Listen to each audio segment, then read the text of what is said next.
Il faut que tu prophétises encore sur un grand nombre de peuples et de nations et de langues et de rois.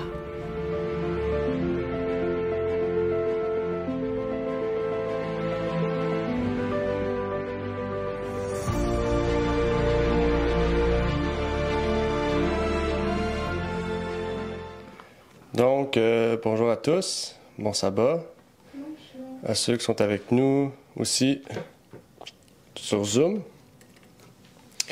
Donc, aujourd'hui, nous allons continuer ce que nous avons vu au cours donc, des dernières fois, à savoir la 5e partie du sanctuaire terrestre. Donc, pour ceux et celles qui veulent donc étudier avec nous ce sujet, je vous prie de prendre votre leçon aussi pour qu'on puisse bien réviser ce que nous avons vu cette semaine en lien avec cette 6e leçon. Donc, on est déjà rendu à la moitié donc, de ce trimestre. Et nous entrons aujourd'hui dans cette dernière partie de l'école du sabbat en lien avec le sanctuaire terrestre. Donc, dans cette 5e partie, cette dernière partie, nous allons donc pouvoir commencer et terminer aussi par les services. Donc, la dernière fois, nous avions parlé du souverain sacrificateur. Et donc, maintenant, nous allons parler donc, des services qui étaient exécutés par jour, par semaine, par mois, par année, etc. Et nous allons donc pouvoir partager certaines choses importantes en lien avec donc, les services qui étaient exécutés chaque jour. Donc, avant de commencer, j'aimerais pouvoir prier avec vous et par la suite, nous pourrons donc entamer cette révision de l'école du sabbat. Notre Père est aux cieux, j'aimerais te remercier, Seigneur, pour ce moment que tu nous permets d'avoir, de pouvoir partager ensemble cette révision de l'école du sabbat en lien avec le sanctuaire terrestre. Que tu puisses nous permettre, Seigneur, qu'au travers de cette étude, nous puissions non seulement comprendre ce qui se faisait dans le temps, mais que nous puissions aussi bien faire les applications pour notre temps aujourd'hui et pour que nous puissions aussi non seulement comprendre ces choses, mais que nous puissions aussi voir ce qu'il y en est avec ces services-là et que nous puissions aussi peut-être avoir une meilleure vie pratique, Seigneur, de ta parole. Puisses-tu nous bénir en cette journée, c'est ma prière donc pour ces choses, au nom de ton Fils Jésus-Christ. Amen. Donc, dans les services, on a vu que Dieu avait tout planifié par l'entremise de ses paroles dans Lévitique et dans Deutéronome. Oui, exact, merci. Et il nous avait montré qu'est-ce qu'il en était donc dans le but de ces services-là et dans l'organisation de ces services-là. Dieu avait rien laissé au hasard dans ces services-là et chacun de ces services, qui étaient soit hebdomadaires, soit mensuels, soit par occasion ou annuels, avait un but précis et un accomplissement précis aussi au travers de l'antitype en Christ. Donc, ma première question pour vous, c'est quelles étaient les offrandes ou sacrifices, parce que la Bible appelle ça des offrandes, mais ce sont des sacrifices aussi, faites pour les différents services. Donc, quelles étaient les offrandes ou sacrifices faites pour les différents services? C'est ce qu'on avait vu cette semaine. Qu'est-ce qui était fait? Quels étaient les différents services? Combien il y en avait? Qu'est-ce qu'on offrait comme offrande? C'était pour quelle raison, etc. Toutes ces choses-là. Donc, je vous laisse la parole à vous pour que vous puissiez répondre.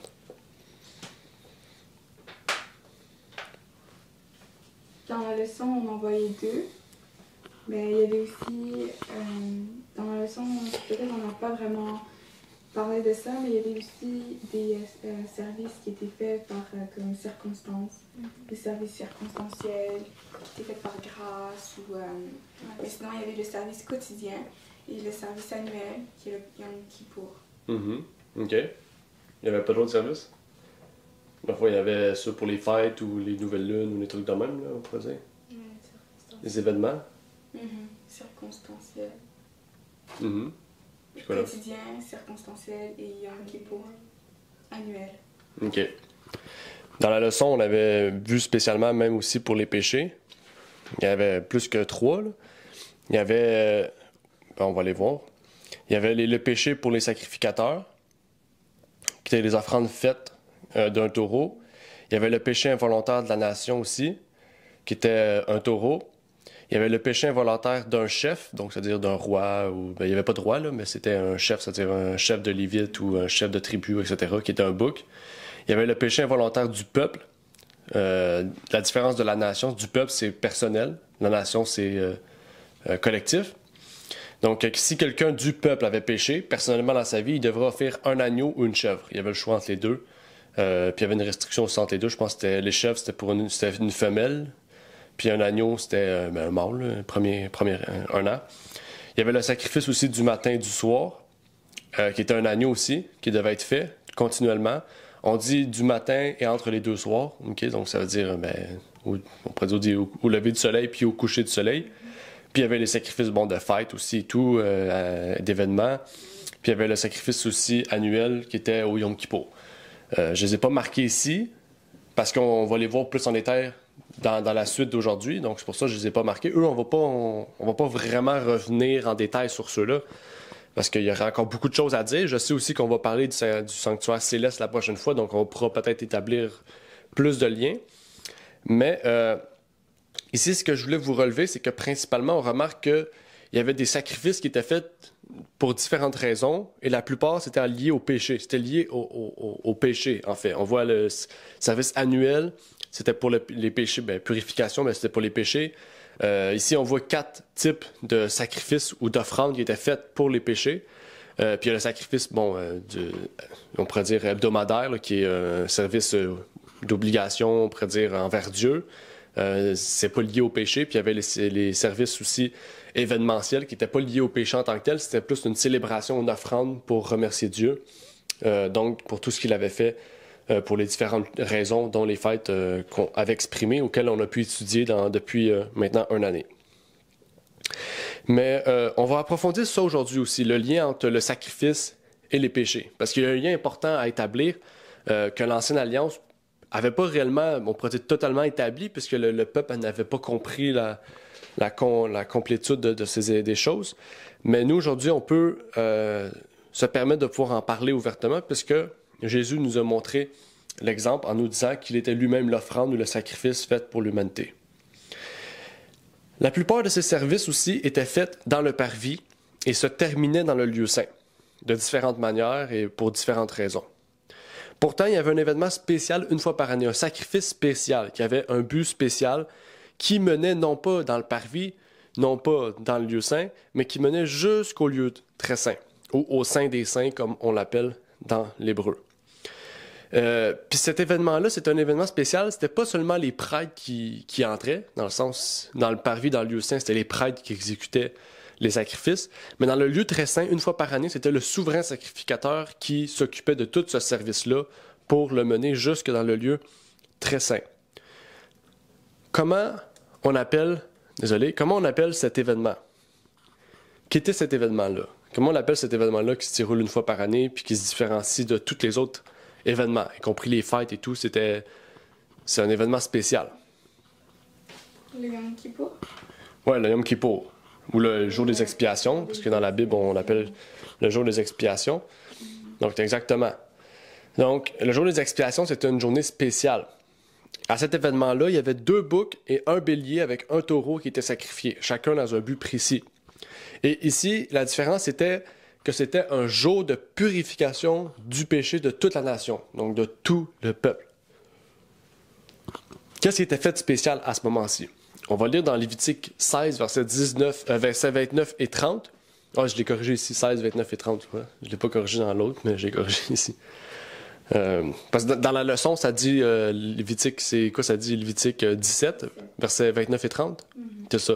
Mais c'est pas 17, 29 et 30, c'est 16, 29 et 30. Je l'ai corrigé ici, mais dans la leçon, je voulais vous apporter la correction parce que vous aurez fouillé longtemps. Ça dit... Et ceci sera pour vous une ordonnance perpétuelle au 7e mois, le 10e jour du mois. Vous humilierez vos âmes, et vous ne ferez aucune œuvre, ni celui qui est dans le pays, ni l'étranger qui séjourne au milieu de vous. Car en ce jour, on fera l'expiation pour vous, afin que de vous purifier. Vous serez purifiés de tous vos péchés devant l'Éternel. Donc, c'était vraiment un jour spécial. Ça dit, vous ferez l'expiation devant vous, afin de vous purifier, vous serez purifiés de tous vos péchés. On ne dit pas vous serez pardonnés, vous serez sanctifiés ou peu importe le mot qu'on utilise. Ici, on parle de purification.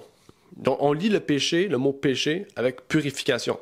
Et on lit le mot, on unit aussi l'idée que les péchés personnels des individus du peuple seront purifiés en cette journée-là. Donc, c'est une fête spéciale, parce que c'est la seule fête, c'est une fête, Yom Kippour, c'est une fête, c'est la seule fête, ou plutôt c'est le seul événement qui montre les péchés comme étant purifiés. Le reste du temps, on ne dit pas ça, on dit pardonner. Et la question, on va voir dans quelques instants, mais cette journée était vraiment la plus importante de l'année. Parce que c'était un peu celle qui marquait le début de l'autre année. C'est elle qui, le lendemain de cette journée-là, rendait la conscience pure de tous les gens. Et c'est ce qui se passait de spécial, c'est que cette journée-là, les péchés n'étaient pas seulement pardonnés, mais ils étaient effacés. Et c'est une question qu'on pourrait se poser. Pourquoi à l'époque, à l'époque, on voit qu'il y a une différence entre pardonner et effacer, où on dit retirer et purifier. Pourquoi on fait une différence à l'époque de cette chose, mais aujourd'hui, on ne ferait pas une différence? Pourquoi, dans le sacerdoce ancien, il y avait toute cette idée-là du lieu saint et du lieu très saint? Dans le Nouveau Testament, on a encore cette idée-là du lieu saint et du lieu très saint par vie, d'une façon plus symbolique, puisque c'est au ciel, mais il n'y aurait pas la même idée d'une façon antitypique dans la Nouvelle Alliance.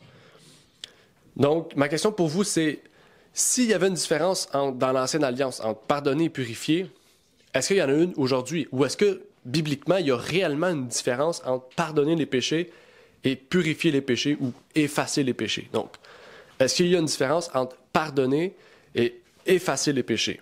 Donc, ça, c'est ma question pour vous. Est-ce qu'il y a une différence entre pardonner et effacer les péchés?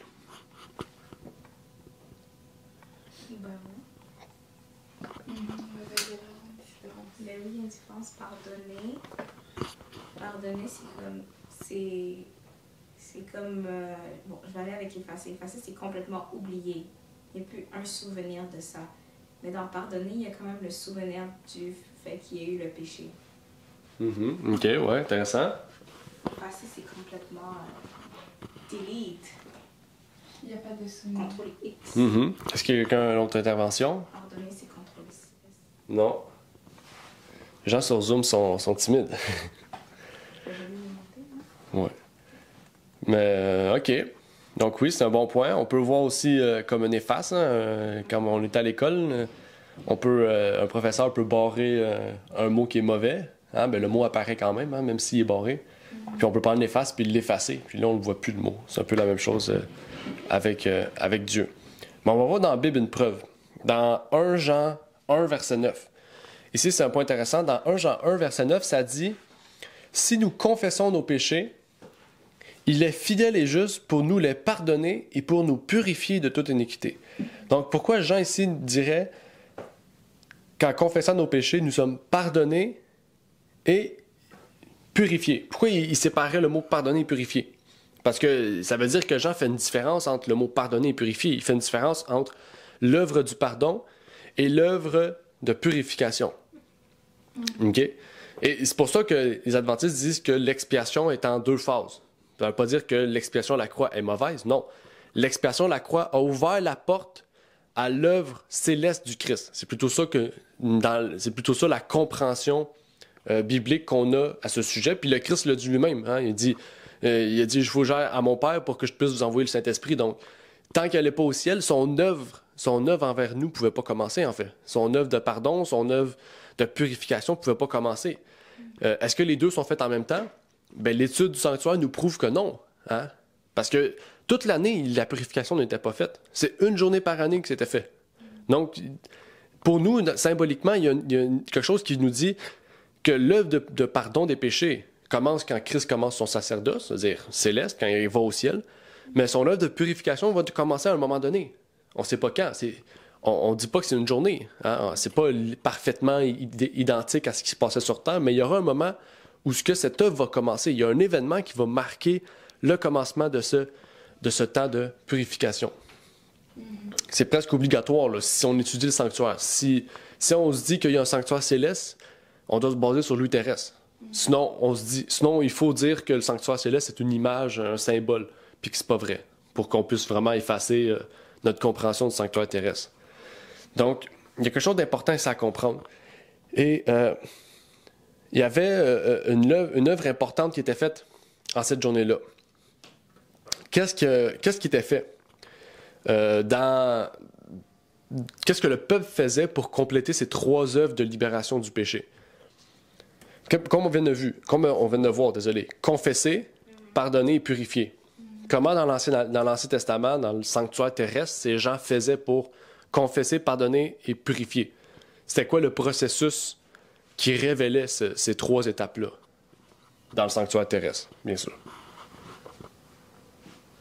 C'est quoi ces 3 étapes, répète? Confesser, pardonner, purifier. Mais c'est quoi ta question? Comment ça se révélait dans l'Ancien Testament? La confession, le pardon, puis la purification. C'était des œuvres publiques, ils ne pouvaient pas cacher ça. Comme nous, on peut le cacher, on va juste prier, puis c'est réglé. Mais à l'époque, ils devaient faire quelque chose. C'est pas avec les sacrifices? Ouais. Le mettre sur l'animal. Ouais, mais ça, c'est le pardon. Comment la confession se révélait? C'est quoi? Comment que le souverain savait que la personne venait pour ça? Elle apportait un sacrifice. Oui, exactement. Ben, c'est ça, en apportant le type d'offrande pour son péché, parce qu'il y avait des différentes choses. Tu sais, il y a quelqu'un qui peut offrir une offrande parce que il veut rendre une action de grâce. Quelqu'un peut offrir une offrande parce que... Mais le type d'animaux qu'il apportait révélait le type de choses qui venaient. OK? C'est la même chose avec, je sais pas, quand tu vas travailler, tu vas pas défaire une piscine avec une tondeuse. Hein? Tu vas défaire une piscine avec les outils nécessaires. Tu apportes les outils nécessaires. Ben, c'est la même chose avec Dieu. Tu apportais l'animal, le type d'animal, l'agneau, je sais pas, un bœuf, un âne, peut-être pas un âne, c'est un peu, mais peu importe le type d'agneau, un chèvre. Tous ces types d'animaux qu'il apportait révélaient le type de sacrifice ou le but précis que cette personne venait. Puis après, le prêtre ou le grand prêtre, selon le but aussi, prenait l'animal, puis après ça, continuait son rituel jusque dans le lieu saint. Parce que tant et aussi longtemps que c'était pas rentré dans le lieu saint, ben c'était pas le pardon n'était pas fait, c'était pas exécuté. Hein? Ça se continuait jusque dans le lieu saint. Puis, par la suite, eh bien, une fois par année, ben, c'était purifié jusqu'en le lieu très saint, en fait. Donc, c'était ça la différence. En fait, tant aussi longtemps qu'on n'entrait pas dans le lieu très saint, les péchés restaient dans le sanctuaire. Il fallait que les péchés sortent du sanctuaire. Il fallait que les péchés soient vraiment détruits à tout jamais. Et c'est pour ça qu'on prenait un bouc, puis on mettait les péchés sur sa tête, puis on le retirait dans le désert, ou ce qui mourait dans le désert. OK? Puis les gens ne devaient pas revenir dans le temple tant aussi longtemps qu'il y avait du linge qui avait touché le bouc. Ça veut dire qu'ils devaient brûler le linge, leurs vêtements, avant d'entrer dans le lieu très saint. Dans le sanctuaire, désolé. Parce que, justement, cette bouc-là il détenait le péché. Pour entrer dans le sanctuaire à ce moment-ci, il ne devait plus avoir de péché. Parce que les péchés étaient purifiés. C'était pas effacé, c'était purifié. C'était vraiment détruit à tout jamais. OK? Et cela nous révèle que si Dieu avait mis une importance dans ces choses terrestres, c'est qu'il y a une importance dans ces choses célestes aussi. Il y a une importance de façon véritable et non pas juste symbolique ou imagée de voir cette idée de confession, comme on a vu, pardon et purification. Et Jean l'a révélé, là, ici. Jean l'a écrit dans son épître, dans sa première épître, où ce qui nous dit qu'il y a la confession, le pardon et la purification. Donc, il faut savoir que Christ lui-même n'est pas venu en tant que prêtre. Okay? Donc, s'il n'y avait pas une différence entre pardon et purification, Christ aurait pu venir en tant que prêtre. Pourquoi Christ serait venu en tant que grand prêtre? Okay? Pourquoi il serait venu en tant que grand prêtre? Si la purification n'est plus nécessaire, si elle n'existe plus, c'est juste en l'Ancienne Alliance. Il aurait pu venir juste en tant que prêtre. Hein? Mais il est venu en tant que grand prêtre, ce qui nous révèle qu'il pouvait entrer n'importe où, dans le lieu saint, dans le parvis, dans le lieu très saint, selon l'étape où il était rendu dans son œuvre céleste envers l'humanité. Et cela nous révèle qu'en tant que grand prêtre, il peut exécuter toutes les tâches de façon complète et parfaite et permanente pour nous. Et dans Hébreux 9, 11 à 14, on nous révèle ces choses en disant « Mais Christ, étant venu comme souverain sacrificateur des biens à venir, ayant passé par un tabernacle plus grand et plus parfait, qui n'a point été fait de main d'homme, c'est-à-dire qui n'est point de cette création. Est entré une seule fois dans le Saint des Saints, non avec le sang des boucs et des veaux, mais avec son propre sang, ayant obtenu une rédemption éternelle. Car si le sang des taureaux et des boucs et la cendre et la génisse qu'on répand sur ceux qui sont souillés les sanctifie quant à la pureté de la chair, combien plus le sang du Christ? Le sang du Christ, qui, par l'Esprit éternel, s'est offert à Dieu, lui-même, sans tache, purifiera-t-il votre conscience des œuvres mortes afin que vous serviez le Dieu vivant? Ici, ce qui est intéressant, c'est que on dit le Saint des Saints. Okay? Ça, c'est un point important dans Hébreu, parce que dans Hébreu, dans la plupart des versions modernes actuelles, on dit tout le temps que Jésus est entré dans le lieu très saint, dans le lieu très saint, dans le sanctuaire, dans ci, dans ça. Dans certaines versions, on change les mots. Puis on sait que les mots sont importants. Dans la Bible, une bonne traduction est nécessaire quand on étudie la Bible, que ce soit en anglais, en français, en espagnol, peu importe. Parce que sinon, on ne peut pas partager la bonne idée, transmettre la bonne idée sur le message que l'auteur veut nous partager. Même si ça serait un livre païen, un livre du monde, si on a une mauvaise traduction, on partage une mauvaise idée, on partage un mauvais sentiment ou le mauvais but que l'auteur voulait nous partager à l'origine.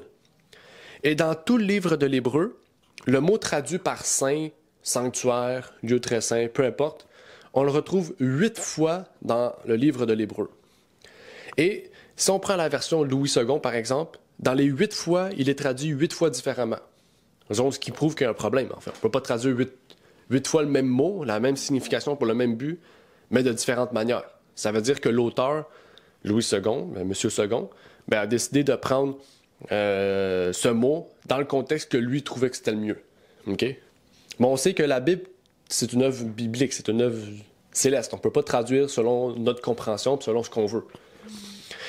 Et ce mot en grec, le mot en grec, ou ce qui est traduit ici par Saint des Saints, c'est un mot pluriel. Donc déjà, ça ne veut pas définir un lieu. Déjà, dans le livre de l'Hébreu, si vous voyez le mot lieu saint, lieu très saint, Saint des Saints, c'est une mauvaise traduction. Parce que le mot n'est pas singulier, il est pluriel, ce qui définit plusieurs lieux. Et la version anglophone ARV traduit 7 fois sur 8 le mot par lieu saint, avec un S à la fin de saint, ce qui veut dire les lieux saints. Donc, la meilleure traduction, ça serait le mot sanctuaire en parlant des 2 appartements ou les lieux saints, pour dire que Jésus est entré dans le sanctuaire. On ne sait pas où, on ne dit pas où. Hébreu ne nous révèle pas où. C'est selon le contexte qu'on peut savoir après ça dans quel appartement qu'il est. Mais la bonne traduction, ça serait sanctuaire, ça serait les lieux saints, et non pas le lieu saint ou le lieu très saint. C'est pas singulier, c'est pluriel. Okay?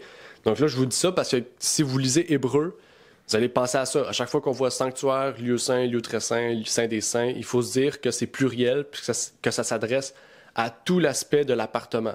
Okay? Et pour même mieux comprendre encore cette idée-là, que Christ est entré dans le sanctuaire, dans les lieux saints, non pas dans le lieu saint ou les saints des saints ou le saint des saints. Il est entré dans un lieu physique au ciel, qui est appelé le sanctuaire céleste. Il y a une prophétie qui nous révèle ces choses. Quelle prophétie dans la Bible nous révèle que Christ allait prendre la place ou surpasser le sanctuaire terrestre? Quelle prophétie? Bien là, je vais donner un peu la réponse, là, mais quelle prophétie de Daniel est reliée à cet événement-là? C'est plus précis. Mais dans le livre de Daniel, il y a une prophétie qui nous parle du transfert entre le sanctuaire terrestre et le sanctuaire céleste. Quelle prophétie? Daniel 10, verset 14. Ben, oui, mais c'est pas précis. Il y en a un autre, oui, je sais, il y en a un autre. Attends, je cherche. Il y a une autre prophétie plus claire à ce sujet. Oh, c'est Daniel 7. Ouais, c'est Daniel 7. Daniel 7, je pourrais pas dire le Attends, verset. je vais te dire le verset. Ouais, je pourrais pas dire le verset. Dans les 20. Attendez. Mais c'est Daniel 7, hein? 7, verset 9. Je regardais jusqu'à ce que des trônes furent placés, que l'ancien des jours s'assit. Son vêtement était Mais ça, t'es loin, là. Ça, c'est Apocalypse 19, là, quand il parle du jugement au Je ciel. regardais dans ses visions de là et je vis comme le Fils de l'homme qui venait sur les nuées du ciel et il vint jusqu'à l'ancien des jours et on le fit approcher de lui. On lui donna la domination, la gloire et le règne de toutes les peuples, nations, langues, les servir. Sa domination est une domination éternelle. Je pense que c'est ça. Daniel 7. Verset 22, jusqu'à ce que l'ancien des jours vint et que le jugement fut donné aux saints du souverain et que le temps arriva où les saints entrèrent en possession du royaume. Ouais, mais ça c'est pendant les 1000 ans. Ça, c'est Apocalypse 19, quand il dit que des trônes ont été mis en place pour les saints. La fin de Daniel 7 est liée à Apocalypse 19, quand Jésus reçoit la royauté et tout, puis que là, il va chercher son peuple, puis qu'il le ramène au ciel, où ce que des trônes ont été mis en place pour eux, pour la deuxième partie du jugement. La suite du jugement, dans le fond, là. La suite du jugement investigatif. C'est un peu plus loin, parce que quand on lit Daniel 8, à la fin, Daniel, il est perturbé, là. Il tombe malade, il meurt presque, là, à la fin de Daniel 8, parce qu'il comprend tellement pas ce que Dieu lui a montré par l'ange Gabriel qui est abasourdi. Donc, c'est sûr que c'est pas avant Daniel 8, c'est après Daniel 8. Qu'est-ce qui est arrivé après les Daniel, là? Qu'est-ce qui se passe après Daniel 8? Parce que le dernier verset de Daniel 8, il comprend plus rien. 2300 soirs et matin? Non, c'est pas ça. Ouais, mais c'est ça, cette prophétie-là, Daniel la comprend pas. Donc, pour comprendre la prophétie de Daniel 8, il faut un autre livre. Il faut un autre passage. On peut pas comprendre Daniel 8 sans l'intervention d'autres passages bibliques. Qui est verset 27. Hein?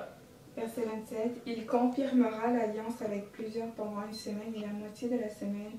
Il fera cesser le sacrifice et l'oblation et sur l'aile des abominations viendra le désolateur. C'est Daniel 8, ça? La ruine a été déterminée. Verset 27. 27? Ouais. Ok, on recule un peu plus tôt, parce que t'as dit une semaine. Là. Une semaine, c'est pas beaucoup, là. C'est 7 ans.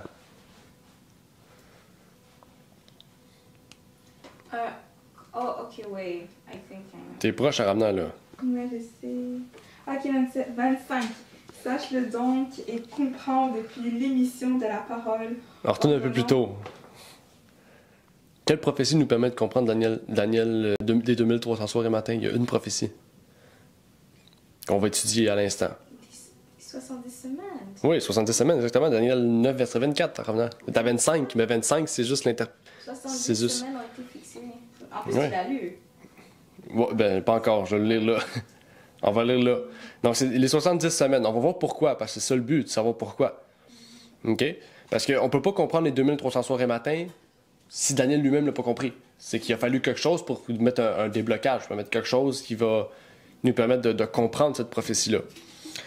On va lire Daniel 9, verset 20, j'ai dit 25 à 27, c'est 24 à 27, on va le lire au complet. Ça dit « 70 semaines sont déterminées sur ton peuple et sur ta ville sainte, pour enfermer la rébellion, pour sceller les péchés, pour expier l'iniquité, pour amener la justice éternelle, pour sceller la vision et le prophète, et pour oindre le saint des saints.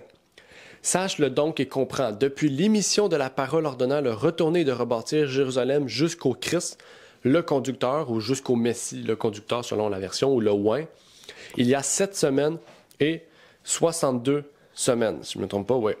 Les places et les fossés seront rétablis, mais à un temps fâcheux. Et après les 62 semaines, le Christ sera retranché, et non pour lui.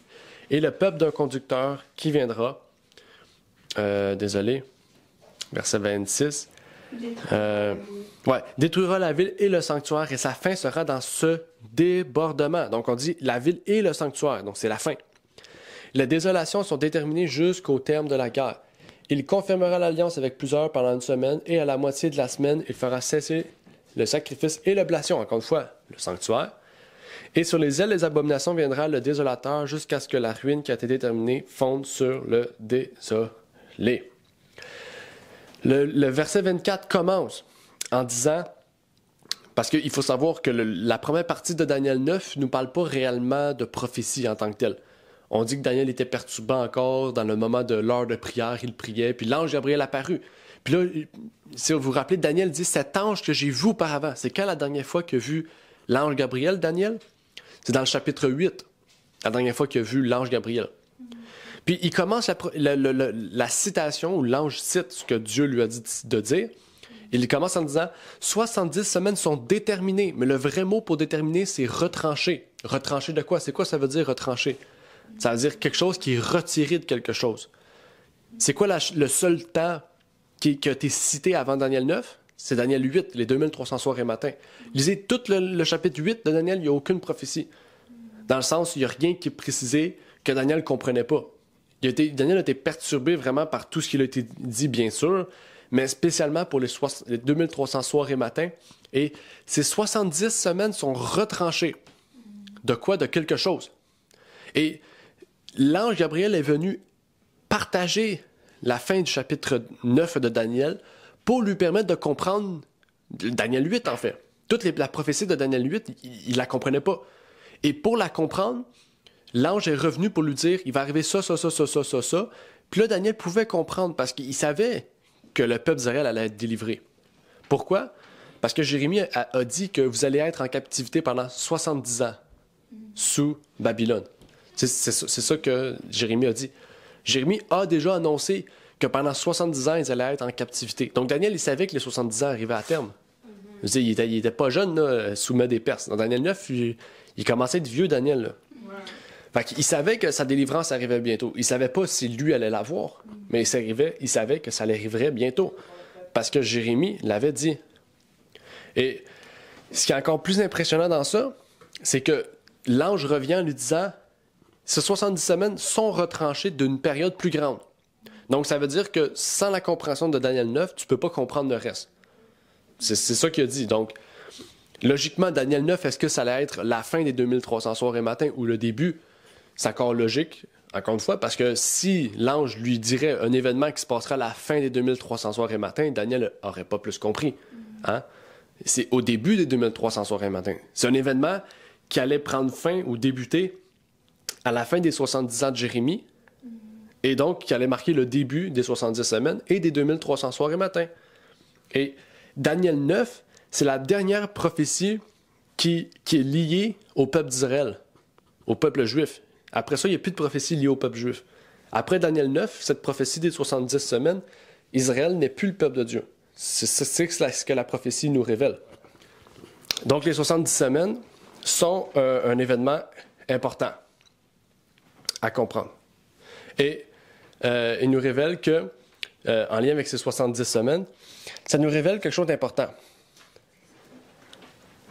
Comment les 70 semaines sont divisées dans la prophétie? Comment les 70 semaines sont divisées? Ils sont divisés en 3. En 3? Oui. OK. Comment? Ils sont divisés en 3, mais c'est quoi la répartition? Je sais qu'ils sont divisés en 3. Mais comment ils sont répartis? Là, il va falloir ouvrir Daniel 9. Si vous ne l'avez pas ouvert, il faut l'ouvrir pour qu'on puisse comprendre comment est réparti Daniel 9. OK. Il avait rebâtir Jérusalem et ensuite jusqu'au Christ. Oui, exactement. Puis ça, c'était divisé en combien de semaines, d'après la prophétie de Daniel 9?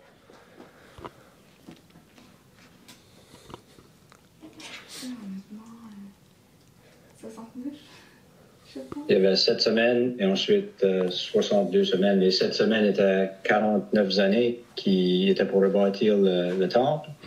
Et ensuite, le reste allait se rapporter au sacrifice de Jésus. Exactement. Donc, 7 semaines, 62 semaines. Donc, exactement 7 semaines pour la construction de Jérusalem. On va parler en détail de ce que ça implique. Puis, il y avait 62 semaines jusqu'au Messie. OK? Donc, exactement. Puis, il y avait une dernière semaine. Dans Daniel 9, on nous dit, dans le verset 27, qu'il y a une semaine. OK? Il y a une semaine spéciale pour le ministère de Jésus qui est divisée en deux, parce qu'il y a une partie où, à sa mort, ça dit qu'à sa mort, il fera cesser le sacrifice et l'oblation. Et sur l'aile des abominations viendra le désolateur. Donc, à la fin, quand Jésus va mourir, à la fin de cette semaine-là, quand Jésus va mourir, c'est la fin des sacrifices, puis c'est le retour de ces choses-là. Donc, comme on remarque, il y a 7 semaines pour la construction de Jérusalem, 62 jusqu'au Messie. Puis une semaine qui couvre le ministère de Jésus et le ministère qui va aller jusqu'à l'évangile aux gentils, dans le fond, qui va aller à l'évangile pour toutes les autres nations, en dehors de l'Israël. Ça, c'est par l'entremise de Paul qu'on avait vu ça. Mais spécialement aujourd'hui, on va se concentrer sur mais spécialement sur le début des 70 semaines, parce que je sais que c'est un sujet quand même assez controversé. Là, on donne des dates, puis c'est toutes des dates mélangeant et tout, donc je peux comprendre. Mais comment on fait pour savoir que les 70 semaines commencent? Comment on sait? Qu'est-ce qui marque le commencement des 70 semaines? Qu'est-ce qui marque que c'est vrai, que c'est faux? C'est quoi le point de départ sûr qu'on a dans la Bible, puis historiquement aussi, pour marquer le début des 7 semaines, donc de restauration d'Israël, ou de Jérusalem, plus précisément. Au verset 5, ça donne vraiment comme le début où est-ce que ça commence. Ça dit pour rebâtir Jérusalem. Donc c'est à partir du moment qu'il y aura qu'il y a eu la reconstruction du temple de Jérusalem. Mm-hmm. 476? Non, mais c'est proche, je sais pas là-dedans, mais c'est pas ça. Mais ouais, ok. Donc ça veut dire que dans la Bible, on a quelque chose qui nous marque un point de départ. Oui, Armand. C'était l'annonce ou le commandement d'aller rebâtir Jérusalem du roi de Babylone. Ça, c'est dans Ezra. Comment je connais ça en français? Ouais, Esdras. Esdras, oui. Mm-hmm. Mm-hmm. Dans le chapitre, par exemple. Ouais, c'est correct. Oui, exactement. Il y a eu plusieurs décrets dans la Bible. On nous parle de 4 décrets, dont 3 qui étaient spécialement pour le sanctuaire. Le dernier, le 4e, c'est pas lié à ça vraiment. Là. Mais je parle des 3 premiers, c'est lié vraiment à Jérusalem. On va lire même une citation qui nous parle exactement de ce qu'il en est de ça dans le livre de S.N. Haskell. Désolé, il y a un petit pop-up, là. C'est un truc de musique. Dans le livre de S.N. Haskell, The Story of Daniel the Prophet, donc l'histoire de Daniel le prophète, on nous dit le décret de Jérusalem, était soumise au gouvernement perse jusqu'au jour d'Esdras sous le règne d'Artaxerxès. OK? Dans la 7e année du règne du roi en l'an 457 avant Jésus-Christ. OK? Il faut savoir qu'on dit Mède et Perse, OK? Parce que s'il y avait Mède, il y avait Darius le Mède, puis il y avait Cyrus le Perse, OK? Qui était un oncle, OK? Darius a régné. Il faut savoir aussi que la Mède, OK, c'était le territoire plus petit que la Perse, OK? Puis quand Darius est mort, Darius a régné, je pense, 1 année. Quand il est décédé, eh bien, les Mèdes sont devenus plus forts. Ils ont pris tout le contrôle de Mèdes et Perses. On dit Médo-Perse, mais logiquement, ça serait juste l'Empire Mède. Okay? Mais on dit l'Empire Médo-Perse parce qu'ils sont unis ensemble pour faire l'attaque contre Babylone. Okay? Là, c'est juste une partielle d'histoire. Dans la 7e année du règne du roi, à l'an 457 avant Jésus-Christ, a été publié le 3e décret concernant la reconstruction de Jérusalem. Il y en a qui disent 458, il y en a qui disent 456, mais 457, c'est où ce que les historiens le reconnaissent le plus. Ce décret permettait à tous les Juifs qui le désiraient de retourner à Jérusalem. Permettait le prélèvement d'une libre offrande de tous les habitants de Babylone pour la cause de Jérusalem. Donc, même les païens donnaient pour la construction. Okay? Mais il n'y avait pas de reçu d'impôt à l'époque. Proclamait la liberté de suivre les commandements de Dieu dans tout le territoire à l'ouest de la Jordanie. Ça, c'est les 4 choses que ça a permis, ce 3e décret-là. Donc, c'est pour ça que les 2 premiers ne sont pas pris en compte. C'est que c'était juste des murs, c'était juste des bouts de roche qui étaient mis en place. Tandis que là, non. Puis il faut savoir qu'à ce moment-là, qu'est-ce qui est arrivé? Les Juifs sont retournés où? Pas en Israël, ils sont retournés à Palestine. Ça s'appelait la Palestine. Okay? Soulageait tous les Lévites et le ministère de payer un tribut, les ministres ou des impôts. 5. Ordonnait que les murs de Jérusalem soient rebâtis. 6. Organisait la nomination de juges, de magistrats en Palestine parmi les Juifs eux-mêmes, aussi organisant un gouvernement du peuple. Une chose totalement étrangère à la politique d'une monarchie orientale. Donc, ce qu'on voit ici, c'est que les 2 premiers décrets ont servi presque à rien, en fait. Okay?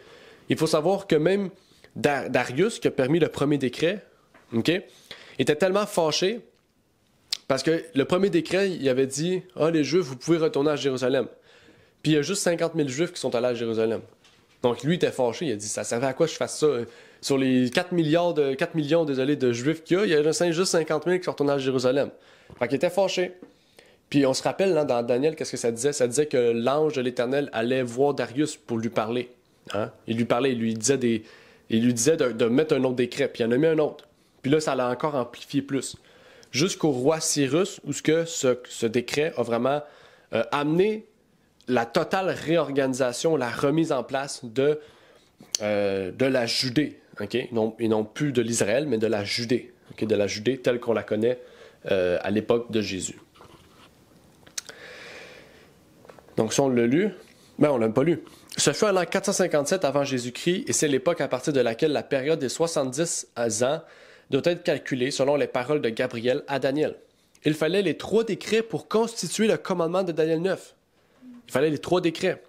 À partir des paroles de l'inspiration selon l'ordre de Cyrus, de Darius et d'Artaxerxès, roi de Perse. Les 3 décrets sont donc ainsi connectés. Donc, c'est pas après le premier qu'on commence. Hein? Parce que sans le deuxième et sans le troisième, il n'y aurait rien eu, en fait. Donc, il faut vraiment le troisième ainsi que les 2 autres pour mettre le point de départ dans cette prophétie. Et c'est pour ça que j'ai utilisé ce livre-là et non pas le livre de Uriah Smith, parce qu'Uriah Smith ne l'explique pas comme ça. Puis celui-là, je trouve qu'il explique assez bien dans la compréhension donc, de toutes ces choses. OK? Donc, cette prophétie des 70 semaines qui commençait en l'an 457 avant Jésus-Christ permet une date de départ pour les 2300 soirs et matins et donc une compréhension plus complète et qui nous permet de mieux comprendre cette prophétie de Daniel 8 en lien avec les 2300 soirs et matins qui mènent donc à l'année 1844 en retirant l'an 0, puisque l'an 0 est un an de transition, donc on ne la compte pas, et nous mène donc au 22 octobre. Mais ça, on ne va pas en parler aujourd'hui parce que je sais que dans la deuxième partie du trimestre, on va parler du sanctuaire céleste et du jugement. Donc, je ne vais pas en parler aujourd'hui, mais aujourd'hui, c'était juste un peu une introduction en lien avec ces 70 semaines et les services qui étaient liés aussi auxquels on a pu comprendre le péché et les aspects du péché et nous permettre d'entrer donc vaguement ou d'introduire, on pourrait dire, la deuxième partie de ce trimestre, à savoir le sanctuaire céleste qu'on va commencer donc la semaine prochaine. Et il y a un appel important ici dans cette compréhension de cette leçon, c'est que Dieu nous appelle à prendre au sérieux le jugement en cours dans le sanctuaire céleste, tout comme cela l'était dans le sanctuaire terrestre. Si vous vous rappelez, là, le grand prêtre, quand il faisait le Yom Kippour, quand il rentrait dans le lieu très saint, il y avait une corde après son pied, OK? Puis s'il mourait, on le tirait. On ne pouvait pas rentrer. Puis les gens, ils étaient respectueux. C'est jamais arrivé. Dans l'histoire de l'Ancien Testament, on n'a jamais eu une histoire où quelqu'un est décédé hein, dans le lieu très saint. Ça montre que les gens prenaient cet événement-là au sérieux, en fait. Même il y en a qui étaient parmi eux, qui étaient des païens. Il y avait des étrangers qui étaient là. Ça dit, le texte dit, même les étrangers ne travailleront pas. Puis, même des fois, il y a des moments où ils n'étaient pas tant sérieux que ça, là, les prêtres et tout. Là. On connaît les histoires avec Élie, les fils d'Élie, les fils d'Aaron. Puis pourtant, il n'y a jamais eu une expérience où ça a mal tourné dans le Yom Kippour. Et ça nous révèle à quel point les gens prenaient cet événement-là au sérieux. Puis, aujourd'hui, on nous révèle que Jésus, dans le lieu très saint, puis dans le sanctuaire en général aussi, puis ça nous révèle aussi qu'il y a encore une plus grande importance, parce qu'avant, c'était juste un type, c'était juste une idée de ce que Jésus fait au ciel présentement. Ce que je veux dire ici, c'est que si à l'époque, ils prenaient ça au sérieux, on devrait prendre encore plus ça au sérieux aujourd'hui qu'à l'époque. Parce que là, avant, c'était le type, maintenant, dans l'antitype, il n'y en a plus après. Là. Généralement, il y a un type, il y a un antitype. Il n'y en a pas 2 antitypes ou 3. Fait qu'en ce moment, on est vraiment dans cette dernière œuvre là, qui mène au retour de Jésus-Christ. Donc, j'espère que cette leçon a pu vous permettre de mieux comprendre donc, le sujet du jour. Je ne sais pas s'il y avait des questions avec la leçon qu'on a vue cette semaine, des questions, des commentaires. Une très bonne leçon. Oui, est-ce que je peux trouver les études en ligne pour les deux en anglais et en français? Tu parles des écoles du sabbat, Armand? Oui. Oui, je peux te l'envoyer, le lien, si tu veux. C'est sur la chaîne YouTube de l'Église. Il y a toutes les écoles du sabbat qui sont là, comme on fait aujourd'hui, sont toutes présentées sur YouTube, dans le fond. Là. OK, amen. Merci. Amen. Mais pas de souci. Donc, bien sûr, oui, pour ceux peut-être qui n'ont pas été présents pour les autres études, ou même les autres trimestres, hein, ça fait 2 années là, qu'on publie ça. Chaque semaine, les écoles du sabbat sont disponibles sur YouTube. Donc, si par exemple, je sais pas, vous voulez étudier un livre, vous n'êtes pas obligé de faire l'école sabbat, de nous suivre. C'est sûr que c'est mieux si vous nous suivez, mais si vous voulez faire une étude de plus, vous pouvez aller sur YouTube, je sais pas, vous voulez faire le livre des Actes des Apôtres, tous les résumés sont tous sur YouTube, donc vous pouvez les faire, aller voir le résumé, puis approfondir votre connaissance sur ce livre-là, les parallèles aussi qu'on fait. Donc, c'est gratuit. Puis, si vous voulez, bien sûr, les traduire, si vous voulez les notes, j'ai mes notes aussi, je peux vous envoyer mes notes, vous pourrez les traduire, il n'y a pas de souci avec ça. C'est à ça que ça sert, en fait, de partager ces choses-là. Donc, merci pour l'intervention. Est-ce qu'il y a d'autres interventions, des questions, peut-être des commentaires? Donc, il n'y a rien. On va terminer par la prière pour ne pas prendre trop de temps, parce qu'on a déjà dépassé. Notre Père est aux cieux, j'aimerais te remercier pour cet événement, ce moment que tu nous permets d'avoir, de pouvoir partager cette leçon de l'école de sabbat et cette révision. Tu nous permets de mieux comprendre ta parole et de mieux résumer tout ce que, Seigneur, tu nous permets de mettre à cœur en lien avec le sanctuaire, Seigneur. Puisses-tu donc continuer de nous révéler, de nous permettre de faire des liens dans ta parole en lien avec le sanctuaire, Seigneur, et cet événement important du jour des expiations, Seigneur. Donc, tu peux nous montrer aussi le sérieux que nous devons avoir dans le jugement, dans notre cas personnel, Seigneur, les péchés et toutes ces choses, Seigneur, et que tu puisses nous permettre de toujours mieux comprendre ta parole et de surtout la mettre en pratique, Seigneur, puisque même si nous la comprenons, si nous ne la mettons pas en pratique, si nous ne voulons pas changer notre caractère pour être de gloire en gloire à l'image de ton Fils, Seigneur, cela ne sert à rien. Donc, puisses-tu bénir chacune des personnes qui sont présentes avec nous, 100 personnes et ainsi sur Zoom. Et c'est ma prière donc pour ces choses au nom de ton Fils Jésus-Christ. Amen. Merci d'avoir écouté cette vidéo. Si vous désirez rejoindre l'œuvre au Québec, veuillez nous contacter par email à asjh1889 de Terrebonne @gmail.com et via Facebook à commercial ASJH1889 de Terrebonne. Merci à vous et que Dieu vous bénisse.